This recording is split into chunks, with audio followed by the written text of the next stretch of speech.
اور روز بروز جو ہے وہ بارگاہ سے قریب رہتا ہے، اس کو بارگاہ کا قرب حاصل ہوتا ہے، لیکن تجھ کو یعنی بدر کے چاند کو عید کے علاوہ اور کسی دن روشناسی یعنی باریابی کا شرف حاصل نہیں ہو سکتا، کیونکہ عید کا چاند ایک ہی دن نکلتا ہے، ایک ہی دن نکلتا ہے، تو ایک ہی دن جو ہے وہ دربار میں روشناسی حاصل کر جانتا ہوں کہ اس کے فیض سے تو پھر بننا چاہتا ہے ماہ تمام، ماہ بن ماہتاب بن میں کون، مجھ کو کیا بانٹ دے گا تو انعام، میرا اپنا جدا معاملہ ہے اور کے لین دین سے کیا کام۔ شاعر چاند سے مخاطب ہے اور کہتا ہے کہ میں جانتا ہوں تیری کیا سوچ ہے، تیری کیا فکر ہے۔ دراصل تو یہ چاہتا ہے کہ تو ممدوح یعنی جس کی میں تعریف کر رہا ہوں اس کے فیض کو حاصل کر کر تو مکمل چاند بننا چاہتا ہے۔ بن جا ماہ بن ماہتاب بن میں کون، میں تو تیرے چاند مکمل بننے سے میں تجھ کو روکنے والا کون ہوتا ہوں۔ تو پھر بدر کامل بننا چاہتا ہے تو بن جا۔ قصے مختصر یہ کہ تو ماہ بن ماہتاب بن، میں تیرے معاملے میں دخل نہیں دے سکتا، میں دخل دینے والا کون ہوتا ہوں۔ تو اپنے انعام میں سے مجھے تو کچھ نہیں بانٹے گا، مجھ کو کیا بانٹ دے گا تو انعام، تجھ کو جو انعام دیا جائے گا بادشاہ کی طرف سے اس انعام میں سے کیا تم مجھ کو انعام کچھ دے دے گا، کچھ بانٹ دے گا، کچھ حصہ دے گا؟ نہیں، مجھے تیرے اوپر رشک کرنے کی کوئی ضرورت نہیں ہے، کیونکہ تجھ پر رشک کر کر مجھے کوئی فائدہ حاصل نہیں ہوگا، کیونکہ مجھے بھی اسی دربار سے انعام ملے گا۔ ہے مجھے آرزوئے بخشش خاص، گر تجھے ہے امید رحمت تمام، جو کہ بخشے گا تجھ کو فروغ، کیا نہ دے گا مجھے میں گلفام۔ اگر تجھے رحمت عام کی توقع ہے اس امیدگاہ سے تو مجھے عطیہ خاص کی آرزو، مجھے ایک خاص تحفہ جو ہے عطا کیا جائے گا جو تجھے روشنی عطا کرے گا۔ کیا مجھے چاندنی رات میں شراب پینے کو نہ دے گا، کیا نہ دے گا مجھے میں گلفام؟ جب کہ 14 منازل فلکی کر چکی قطع تیری تیزی گام، تیرے پرتوں سے ہوں فروغ پذیر، کوئے وہ مشکوے وہ صحن وہ منظر وہ بم، دیکھنا میرے ہاتھ میں لبریز اپنی صورت کا ایک بلوری جام۔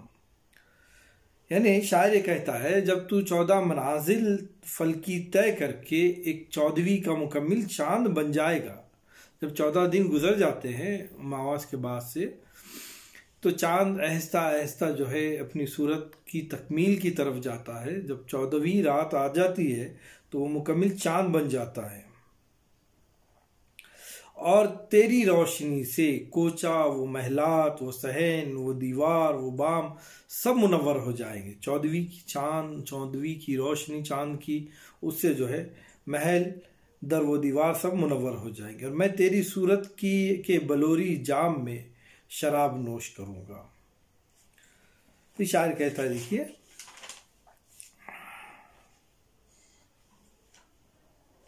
کہہ چکا میں تو سب کچھ اب تو کہہ، شاعر کہہ رہا میں اپنے دل کی تمام باتیں کہہ چکا تجھ سے، اب تو اپنے دل کی بات کہہ۔ اے پری چہرہ پے کے تیز قرام، کون ہے جس کے در پہ ناسیاسا ہے میں مہ وہ زہرا وہ بہرام، ناسیاسا سجدہ کرتے ہیں، بہرام یعنی مریخ۔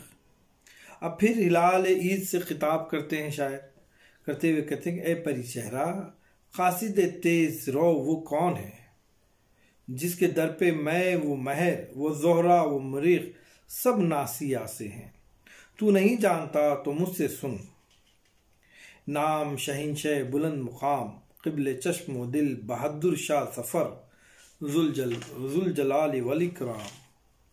مطلب اگر تو نہیں جانتا تو میں اس شہنشاہ بلند مقام کا نام جانتا ہوں، ان کا نام نامی بہادر شاہ ظفر ہے جو قبل چشم و دل ہیں اور خدائے ذوالجلال و اکرام کے مظہر ہیں۔ شاہ سوار طریق انصاف نو بہار حدیق اسلام، یعنی وہ طریق انصاف کے شاہ سوار ہیں، اس کے معنی ہوتے ہیں بہت عادل ہیں، انصاف پسند ہیں، اور دین اسلام کے باغ کی تازہ بہاریں ہیں۔ کون ہے؟ بہادر شاہ ظفر۔ جس کا ہر فعل صورت اعجاز، جس کا ہر قول معنی الہام۔ ممدوح کا ہر فعل اپنے اندر اعجاز یعنی کرامات کا رنگ رکھتا ہے۔ ممدوح یعنی جس کی تعریف کی جا رہی ہے۔ یہاں پر کس کی تعریف کی جا رہی ہے؟ بہادر شاہ ظفر کی۔ بہادر شاہ ظفر کی تعریف کرتے ہوئے کہتے ہیں کہ ان کا ہر فعل اپنے اندر کرامات کا رنگ رکھتا ہے اور اس کا ہر قول الہامی معلوم ہوتا ہے۔ الہامی یعنی گویا قدرت کی جانب سے آیا ہوا پیغام محسوس ہوتا ہے۔ اس شعر میں غالب نے لفظی خوبیاں جمع کر دی ہیں، مثلا فعل اور قول، صورت اور معنی وغیرہ۔ اے تیرا لطف زندگی افزا، اے تیرا عہد فرقی فرجام۔ اے ممدوح تیرا لطف زندگی بڑھانے والا ہے۔ اب یہاں پر جو ہے شاعر بہادر شاہ ظفر کی تعریف کرتے کہہ رہا ہے، اے ممدوح تیرا لطف جو ہے زندگی بڑھانے والا ہے، اور تیرا عہد حکومت مبارک انجام ہے۔ تیری حکومت چلتی رہے، مبارک رہے، اس سے ہمیں فیض ملتا رہے۔ چشم بد دور خسرو نہ شکوا، لوحش اللہ عارفانہ کلام۔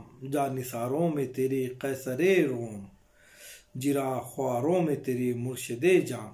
لوحش اللہ یہ دراصل لا اوحش اللہ کا مخفف ہے، جس کا مطلب ہے اللہ اسے تباہ نہ کرے یا اللہ اس سے رنج و غم دور کرے۔ کس سے رنج و غم دور کرے؟ بہادر شاہ ظفر سے۔ لیکن یہ کلمہ تحسین و آفرین بھی ہے، کسی کی تعریف میں بھی اس کلمے کو استعمال کیا جاتا ہے، لوحش اللہ عارفانہ کلام۔ لیکن اور یہاں اس معنی میں مشتمل ہے۔ مرشد جام سے عارف جامی مراد ہیں، یعنی مولانا عبدالرحمن مراد ہیں۔